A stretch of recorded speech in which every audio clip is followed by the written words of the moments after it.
Bismillahirrahmanirrahim. Ada 3 ormas besar di negara kita Indonesia tercinta. Yang pertama adalah NU, yang kedua adalah Muhammadiyah, dan yang ketiga adalah FPI. Dari ketiga ormas itu sebenarnya masih banyak lagi ormas-ormas Islam yang lainnya yang juga besar. Namun ketiga ormas ini bisa dikatakan 3 ormas terbesar di Indonesia. NU didirikan oleh Hadratus Syekh Kiai Haji Hasyim Asy'ari, tokoh pejuang serta ulama ahlu sunnah wal jamaah yang sangat berpengaruh di Indonesia. Beliau juga yang memimpin para mujahidin yang menjaga, yang berjasa di dalam kemerdekaan Negara Kesatuan Republik Indonesia.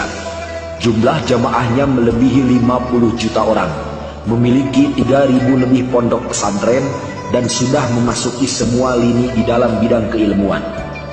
Lalu yang kedua adalah Muhammadiyah.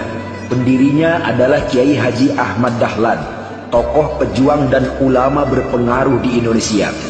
Kiai Haji Hasyim dan Kiai Haji Ahmad Dahlan adalah satu akidah, yaitu ahlu sunnah wal jamaah dan fikih bermadhab Imam Syafi'i dan tauhid Imam Asy'ari wal Maturidi. Muhammadiyah sendiri lebih fokus di bidang pendidikan dan pembangunan, memiliki puluhan juta orang pengikut. Yang ketiga adalah Front Pembela Islam atau FPI. Pendirinya adalah Imam Besar Al-Habib Dr. Andes Muhammad Rizik bin Husain Syihab LCMA DPMSS dan dibantu para ulama di rezim reformasi. Memiliki 20 juta pendukung atau 20 juta anggota resmi, belum lagi puluhan juta simpatisan. Bahkan belum lagi simpatisan-simpatisan yang militan yang bergabung di dalam FPI. FPI sendiri fokus di dalam bidang dakwah, hisbah, dan juga jihad. FPI memiliki kekuatan di semua lini, bidang ilmu, pembangunan, pendidikan, politik, dan ekonomi. Ketiga organisasi Islam terbesar ini adalah penganut ahlu sunnah wal jamaah tulen, dengan akidah Imam Asy'ari wal Maturidi, fikih Imam Syafi'i, dan akhlak tasawuf. Makanya tidak heran para musuh Islam lebih dulu menyerang mereka di setiap lini. Mulai masuknya para tokoh Syiah, para tokoh liberal, tokoh-tokoh Wahabi, berbagai cacian, fitnahan, dan adu domba di antara ketiga organisasi ini. NU itu ibaratkan sebuah benteng, Muhammadiyah ibaratkan sebuah tameng, dan FPI adalah pedangnya. Makanya para musuh lebih dulu menguasai pemerintahan, karena pemerintahan hukumnya adalah konstitusi, bukan seperti 3 organisasi di atas yang berlandaskan hukum ayat suci. Selagi pemerintahan dikuasai oleh para musuh, Indonesia tidak akan pernah aman. Jika rakyatnya di antara 3 organisasi ini mudah untuk diadu domba. Dan jika salah satu organisasi tadi dikuasai oleh musuh, maka jangan heran Indonesia bersiaplah diambang kehancuran. Sekarang kembali ke kita. 3 organisasi ini bukanlah organisasi sembarangan. Pemerintah itu satu langkah di belakang mereka. Tokoh di pemerintahan lahir dari Nahdlatul Ulama, bergelut di Muhammadiyah, dan berjuang di FPI. Mari kita beri dukungan pada ulama yang berjuang. Jangan judge mereka, tidak bisa berjuang, doakanlah mereka. Ini bukan masalah politik ataupun harta, tapi ini masalah perjuangan. Muhammadiyah berjuang di bidangnya, NU juga berjuang di bidangnya, dan FPI berjuang di bidangnya. Jangan heran jika pemerintah zalim bisa hancur jika 3 organisasi ini bersatu dengan seutuhnya. Kalau ada oknum yang menyimpang itu adalah perorangan, bukan salah organisasinya.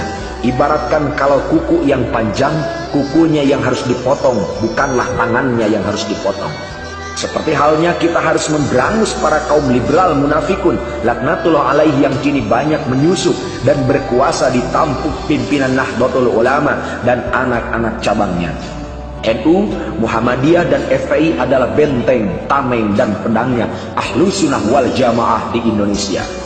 Jika kita membaca kronologi yang terjadi di ketiga organisasi itu sendiri, kita bisa melihat organisasi yang paling tua, organisasi yang paling berpengaruh seperti Nahdlatul Ulama sekarang sudah tidak sesuai dengan fitrahnya.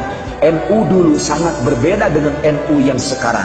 Tapi alhamdulillah, sekarang di tubuh NU masih banyak para ulama-ulama istiqomah yang mereka masih turut manut terhadap ajaran pendirinya, yaitu Hadratus Syekh Kiai Haji Hashim Asy'ari. Bila kita membaca di FPI sendiri, hampir 70 dan 80% adalah warga Nahdlatul Ulama atau warga NU. Di FPI sendiri mereka tahlilan, mereka berziarah kubur, mereka bersolawat dan sebagainya. Walaupun FPI sering dituduh sebagai Wahabi, ini adalah fitnah keji. Justru sekarang pimpinan-pimpinan di tampuk NU banyak disusupi oleh liberal dan juga Syiah. Padahal pada hakikatnya NU itu adalah Ahlus Sunnah wal Jamaah. Dulu yang berjuang menegakkan amar ma'ruf nahi munkar adalah Bansar dan Ansor, sebagai mereka adalah anak cabang dari NU itu sendiri. FPI itu lahir sangat muda, masih di tahun 98, sedangkan NU lebih lama. Dan NU dulu, Ansor dan Bansarnya adalah penggerak yang paling depan di dalam amar ma'ruf nahi munkar. Oleh karena itu, ketika NU sekarang berbeda pandangan, sebagian dari mereka berbeda pandangan, bahkan sering menyudutkan, bahkan terkesan memusuhi terhadap Front Pembela Islam. Ini adalah ulah-ulah tokoh-tokoh liberal, Syiah dan golongan-golongan munafik laknatullah alaih. Oleh karena itu saudara, marilah kita bersatu untuk menjaga ukhuwah Islamiyah, demi menjaga kesucian Islam, demi menjaga keutuhan negara Republik Indonesia dari rongrongan tangan-tangan golongan-golongan fasik, munafik, kafir harbi, dan semua musuh-musuh. Di antaranya PKI lagi, belum lagi di antara musuh-musuh Allah yang lainnya, Yahudi, dan masih banyak lagi yang lainnya, di mana asing dan asing juga sekarang sudah menguasai negara kita. Oleh karena itu, kita jangan terpengaruh oleh adu domba yang terjadi, karena pada hakikatnya NU, Muhammadiyah, dan FPI adalah 3 ormas terbesar di Indonesia yang berlandaskan Ahlus Sunnah wal Jamaah. Sedulur-sedulur yang diberkahi Allah, NU ketika menanam, NU ibaratkan menanam padi, lalu Muhammadiyah memberikan pupuknya agar selalu bagus padi itu sendiri, dan FPI siap memberantas hamanya. Karena bila ketiga kelompok ini tidak bersatu, maka padi itu sendiri tidak akan tumbuh dengan sebaik mungkin. Oleh karena itu saudara, sekali lagi, NU, Muhammadiyah, dan FPI adalah 3 ormas Islam terbesar di Indonesia yang memiliki satu tujuan yang sama, akidah dan fikih semuanya sama, Ahlus Sunnah wal Jamaah, akidah Imam Asy'ari wal Maturidi, fikih Imam Syafi'i. Oleh karena itu, saya sendiri selalu berusaha untuk menyatukan ketiga kelompok ini, karena pada hakikatnya hanya golongan-golongan munafik yang ingin memecah belah di antara ketiga golongan ini. Jika ketiga golongan ini bersatu, maka Indonesia akan jaya, Islam akan jaya, seluruh musuh bisa dihancurkan. Tapi jika ketiga kelompok ini terus diadu domba, dicaci maki, difitnah, bahkan terus berusaha dipisahkan, maka jangan heran bila negara kita ada di dalam kehancuran. Oleh karena itu, semoga yang saya sampaikan bisa bermanfaat maslahat dunia akhirat. Khudmah sofa wa da'na kadar. Wassalamualaikum warahmatullahi wabarakatuh.